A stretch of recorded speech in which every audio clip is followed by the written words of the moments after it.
Taste the Daily. அலங்காநல்லூரில் jallikattu வாடிவாசல் முன்பு திரண்ட காளை உரிமையாளர்களும் மாடுபிடி வீரர்களும் திறனற்ற திமுக அரசை கண்டித்து போராட்டத்தில் ஈடுபட்டுள்ளனர். ஜாதிய பாகுபாடுடன் ஜல்லிக்கட்டு நடத்தக்கூடாது எனவும் உள்ளூர் காளைகளுக்கு ஜாதி பாகுபாடுடன் முன்னுரிமை வழங்கப்படுவதாகவும் குற்றம் சாட்டி அலங்காநல்லூர் பகுதி காளை உரிமையாளர்கள் தர்ணா போராட்டத்தில் ஈடுபட்டுள்ளனர். அதனை அண்மை செய்தியாக பார்த்து வருகிறோம். இதில் அமைச்சர் மூர்த்தியின் தலையீடு காரணமாக ஜல்லிக்கட்டு போட்டி முறையாக நடத்தப்படவில்லை எனவும் உள்ளூர் காளைகள் குறிப்பிட்ட சமூகத்தைச் சேர்ந்தவர்களின் காளைகள் போட்டியில் பங்கேற்க முடியாத வகையில் டோக்கன்கள் வழங்கப்பட்டுள்ளதாகவும் குற்றம் சாட்டி ஜல்லிக்கட்டு போட்டியை முறையாக நடத்தாத பட்சத்தில் கோவில் காளைகளை ஜல்லிக்கட்டில் அவிழ்க்க மாட்டோம் என்றும் தர்ணா போராட்டத்தில் ஈடுபட்டிருக்கின்றனர். அதனை அண்மை செய்தியாக பார்த்து வருகிறோம். உள்ளூர் காளைகளுக்கு நாளை நடைபெறவுள்ள ஜல்லிக்கட்டு போட்டிக்கான டோக்கன் வழங்கவில்லை என காளை உரிமையாளர்கள் குற்றம் சாட்டியுள்ளனர். மாடுபிடி வீரர்களும் போராட்டத்தில் ஈடுபட்டுள்ளனர். அதனை அண்மை செய்தியாக பார்த்து வருகிறோம்.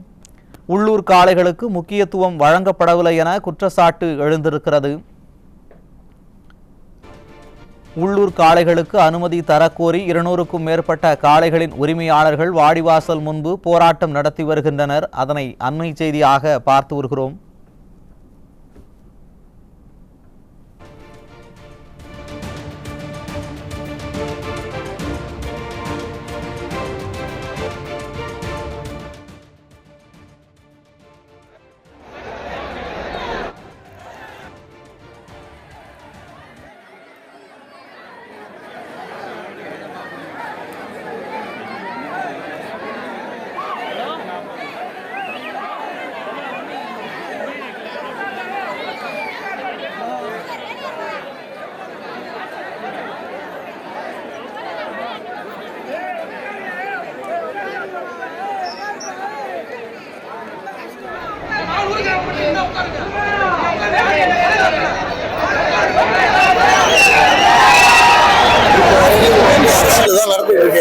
உள்ளூர் ஜல்லிக்கட்டு நடக்கல. இது உள்ளூர் மாடு கொடுத்த பேர் அவங்க யாருக்கு வேணா டோக்கன் கொடுத்துட்டு யாருக்கெல்லாம் பகுதிக்கு போட்டோம்.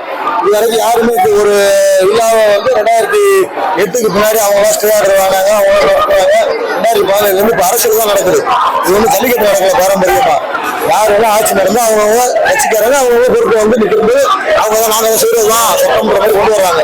நாங்க என்ன செய்வோம், எங்க 4 ஊருக்கு தான் ஜல்லிக்கட்டு. இந்த 4 ஊர் மாடு அவுத்த பின்னாடி அவங்க யார் வேணா வாழ்க்கை அவங்க கொடுத்தா பேஸ் போட்டா போராட்டம் இல்ல. அவங்க அதுவும் தேவையே கிடையாது. முடிஞ்சவங்க மாடு எடுத்துட்டு போறாங்க. இது ஜல்லிக்கட்டு இப்ப கிடையாது. இப்ப சூதாட்டம் மாதிரி தான் நடந்துகிட்டு இருக்கு.